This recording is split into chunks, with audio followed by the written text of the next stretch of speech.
Il est 8h38. Il avait la parole, il va la reprendre. Le docteur Gérald Kierzek, vous êtes peut-être à la maison en train de vous laver les dents. C'est l'heure. C'est bien déjà. Et ça se fait pas n'importe comment. Se laver les dents, ouais, c'est N'est-ce bien, pas, docteur? Attention aux gencives particulièrement.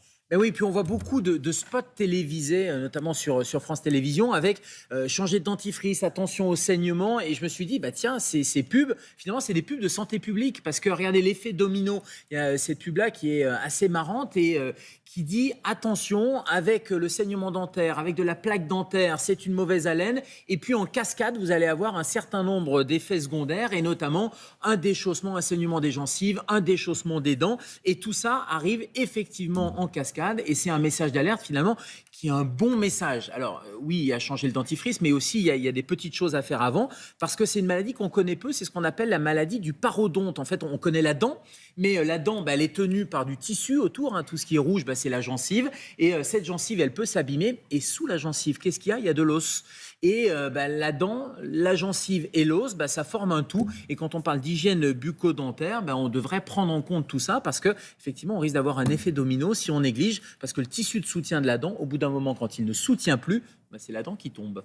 Donc, c'est-à-dire que c'est très, très important d'avoir des gencives saines, docteur. Oui, quand on parle d'hygiène bucco-dentaire, on ne devrait pas s'intéresser uniquement aux dents. Pourquoi Samuel les photos, c'est dur, hein, là, comme ça. C'est dur. Mais celle-ci, elle est bien, parce que je vous assure qu'il y en avait, je vous ai épargné au petit déjeuner. Je suis dentophobe, je crois. Il y en avait des pires. Mais c'est important de penser que oui, il y a les dents et c'est important de se brosser, etc. Mais attention à cette gencive qui est un tissu qui est fragile, qui est vascularisé, qui permet d'apporter des nutriments aux dents, qui permet d'apporter de l'oxygène. Bref, c'est quelque chose qui va être important en termes de soutien. Et 30 à 40% des extractions dentaires, c'est-à-dire globalement quand on est obligé de vous arracher les dents, c'est à cause justement de la gingivite ou de la parodontite. Bah oui, c'est quasiment un cas sur deux d'extraction dentaire qui est lié à la gingivite. Alors la gingivite, c'est l'inflammation de la gencive, et la parodontite, c'est le stade d'après, c'est l'os qui est dessous, le parodonte qui va s'inflammer et qui va à un moment donné être beaucoup plus poreux et être beaucoup plus fragile. C'est un peu comme si vous aviez une espèce de fracture de la mâchoire, parce que c'est de l'os au niveau de la mâchoire.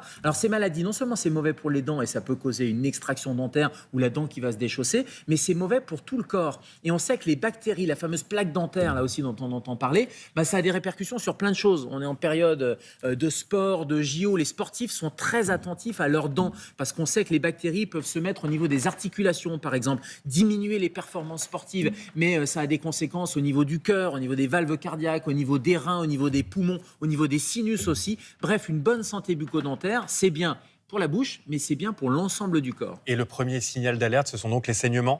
Oui, et dans ces pubs, ils disent bien attention au saignement, ne négligez pas ce premier symptôme. Alors c'est un peu le premier stade de gingivite, c'est d'avoir déjà des douleurs, une espèce de sensibilité au niveau des gencives, premier stade. Et puis après, vous allez avoir des gencives qui vont être rouges, qui vont être inflammatoires. La mauvaise haleine aussi, quand on a une mauvaise haleine, ça peut être un des signes de plaque dentaire ou d'infection. Et puis du sang, alors au début qui est du sang sur la brosse à dents, et puis après c'est du sang qui va être spontané, c'est-à-dire qu'on comprend bien, on se brosse les dents, ça saignote un peu parce que la gencive est fragile, et puis quand il y a vraiment un stade d'inflammation, ça va saigner spontanément. Il n'y a même pas besoin d'être avec la brosse à dents, vous allez avoir ce saignement, et ça doit être un signe d'alerte. Et puis si on néglige, on va avoir des dents qui se déchaussent, on va avoir, je vous remonte pas la photo Samuel, parce qu'elle vous a traumatisé, mais vous n'étiez pas bon ni pour médecine ni pour dentaire.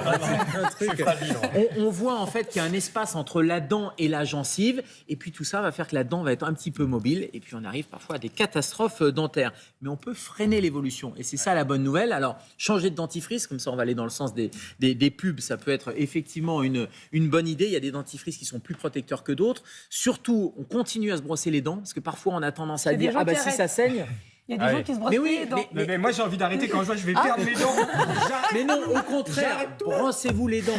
Il faut continuer, les dents, Cédric. et on a tendance à arrêter en disant ça saigne, je vais pas traumatiser. Par contre, on prend une brosse à poil souple, et puis on arrête de fumer. Et puis je vous ai amené, regardez, ça c'est quoi? C'est les petites brossettes interdentaires, ou c'est le fameux fil interdentaire. Vous savez, ce fil de soie, vous le brossez entre les dents et tout ira bien. Et évidemment, allez voir votre dentiste. Oui, voilà, on peut terminer. Et puis évitez les viennoiseries que vous avez à côté de vous. Ça c'est Johanna, hein, ça c'est votre problème. Merci docteur pour tous ces conseils. Effectivement, allez chez le dentiste si vous avez le moindre doute.